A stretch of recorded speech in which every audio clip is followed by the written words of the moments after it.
there's always there's a big issue about public display of Medicaid. Can you give us some thoughts from someone who's had to deal with this for a lot longer than any of us have?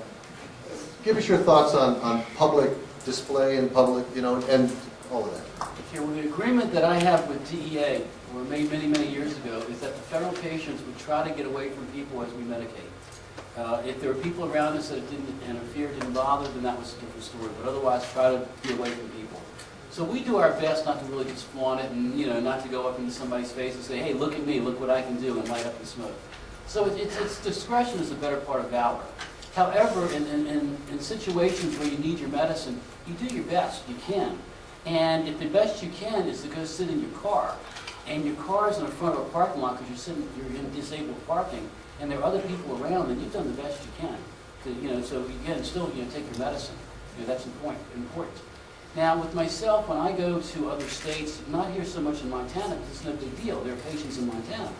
But when you go to Illinois or you go to New York or states that aren't legal, then it's a big deal for the media to have somebody lay off. So there I will take my medicine on camera. I will let them see it, to let them show that here is a normal person who has a normal life taking his medicine. And if somebody wants to, you know, photograph me taking my insulin, if I took insulin, well, so be it. You know, if that's prescribed to me, it wouldn't bother me to do that. If it was in a state that other people weren't allowed to legally do it. So in a state like Montana, well, I'm looking at patients all over the place. So what's the big deal if I took them, you know, if I was outside right now and I lit up, I don't think the camera's going to care. You know, so it's not something that you really want to flaunt, or especially in the media when you're trying to be responsible. What you really want to say is, this is my medicine, and just because it's in smoking form, well, why don't you want to take someone taking a pill of Xanax, or take this, or take that? It's the same thing. It's medicine. So that's really the way it should be treated. Chris, how long should a physician spend with a patient before they give a medical recommendation? Well, 5 minutes, 10 minutes, 20 minutes, 2 minutes? You're asking a question that I think ultimately needs to be determined by the patient. Frankly.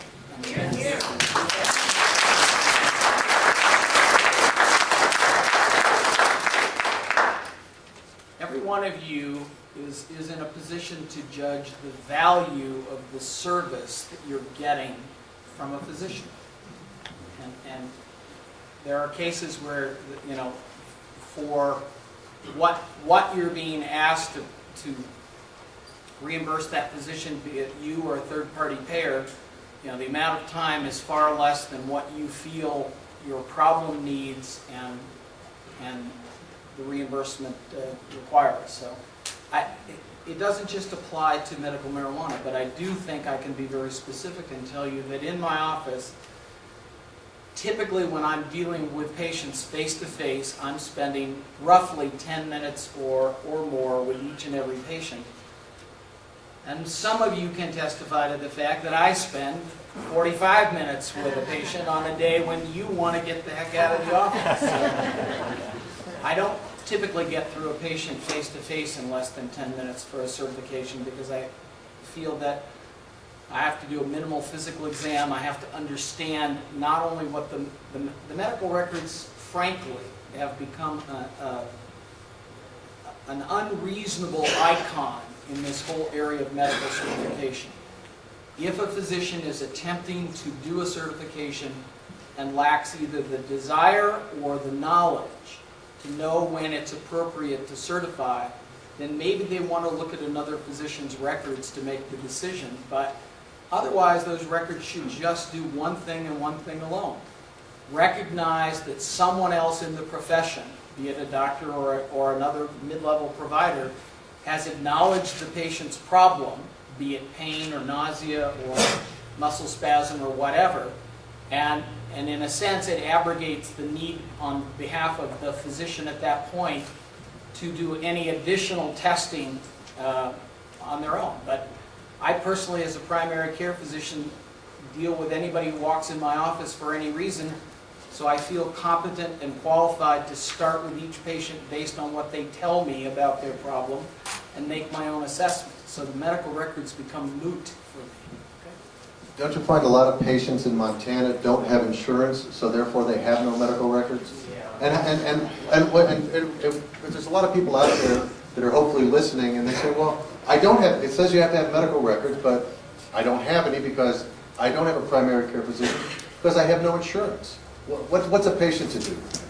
Well, first of all, you know, there isn't a law in the books that I'm aware of that says the day you develop pain, you have to go to a physician and report it.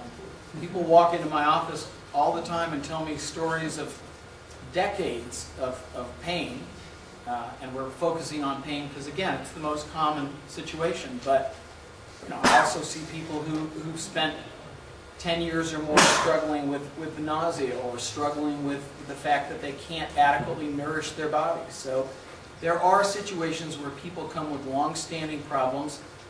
Some of them have had amazing workups and still have no definitive diagnosis, or certainly haven't been treated adequately.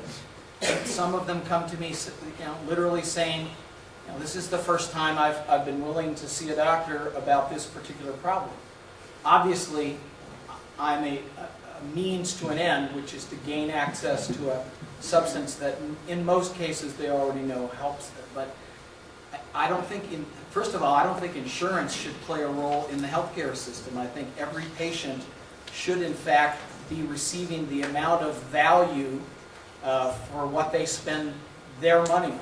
And I think our crisis in healthcare is based on the fact that our healthcare system loses every day compassion and value.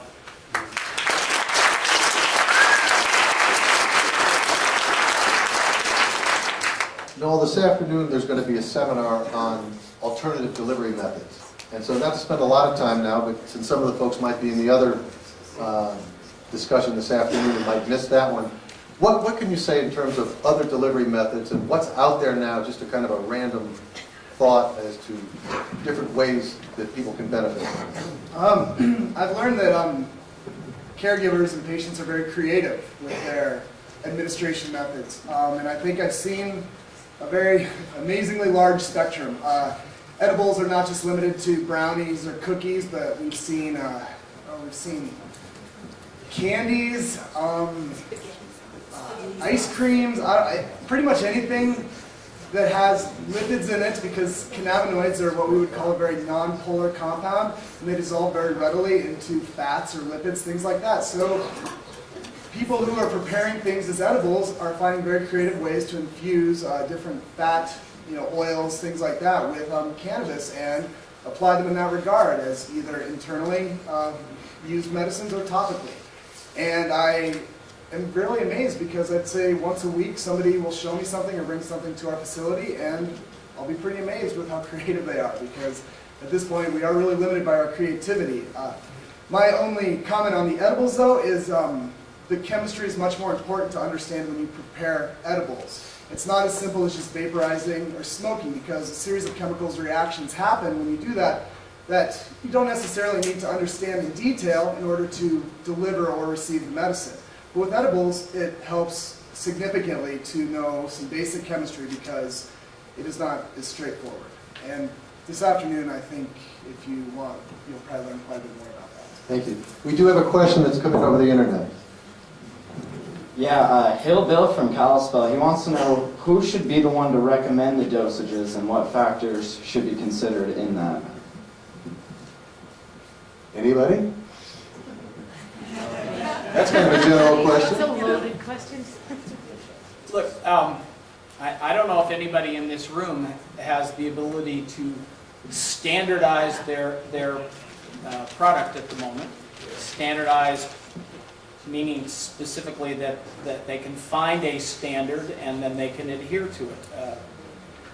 The field of medical cannabis right now revolves around the fact that, and I say this to almost every patient who leaves my office, you're on a journey of self-discovery. You're going to find out something about what influences your body, and then you're going to build on that knowledge. We don't have, with the exception of the ability to quantify specific components within cannabis, and that's very limited but growing as we speak, we don't have the ability to standardize dosage or to make recommendations about anything more than the relative differences of how these molecules enter the body. So, recommendations about dosing, I don't even attempt to do that with my patients. I attempt to educate them about what the differences are going to be with various forms of ingestion, inhalation versus oral, and hopefully let them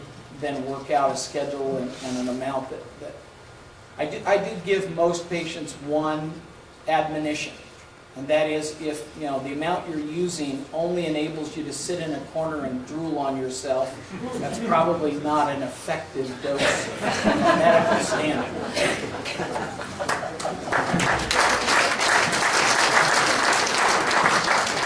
What would be, I'd like to just add a little bit to that. Regarding dosages, with smoking, people generally calibrate their own dosages because they stop when they feel the effect, because it's generally fairly instantaneous. But with edibles, there's generally a very delayed effect when the medicine is taken and when it actually starts to translate to the body. So observing that effect for a person is a little bit more difficult, but with edibles it is a lot easier to dose a particular, medicinal agent, whatever you'd like. And in doing so, you can test the starting material in which you make and then do some calculations to figure out how much you're actually giving somebody, whether or not it's 10 milligrams, 25 milligrams, 50 milligrams of a given cannabinoid.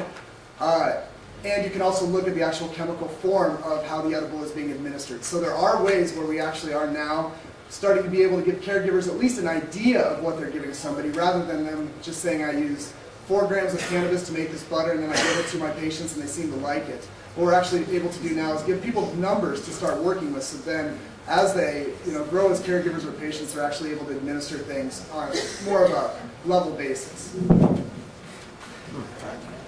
there's a lot of information that caregivers around the state are collecting, and they share information with people in other states. What's the best way for us to share the information on particular strains or the chemical makeup of individual strains? Because some people have their own brand names, and it's hard to tell if somebody says, I have this strain. Nobody really knows where it came from, even if they got it someplace else. They might know it. Oh, that's something that is difficult in this industry right now, because there's about 1 million names and they don't really seem to mean a lot anymore, to me at least. I think if you trust your caregiver and you trust the source and they keep using a name, then I would trust that that name will imply that you're getting a consistent source of cannabis. But I would not infer that an OG Kush here in Montana is going to be the same as an OG Kush in California or in New Mexico. It might be, but the real only way to truly prove that is through genetic sequencing, which does not exist for cannabis in this regard yet. It just simply does not exist. There's not a library of cannabinoid genetic profiles for us to really reference towards. And it's something that's going to happen, I believe, as time moves forward. But at this point, names are a way to identify things for patients and caregivers to have a common language, but I fear to say that it doesn't necessarily mean a lot unless you trust your caregiver very explicitly that they're always giving you the same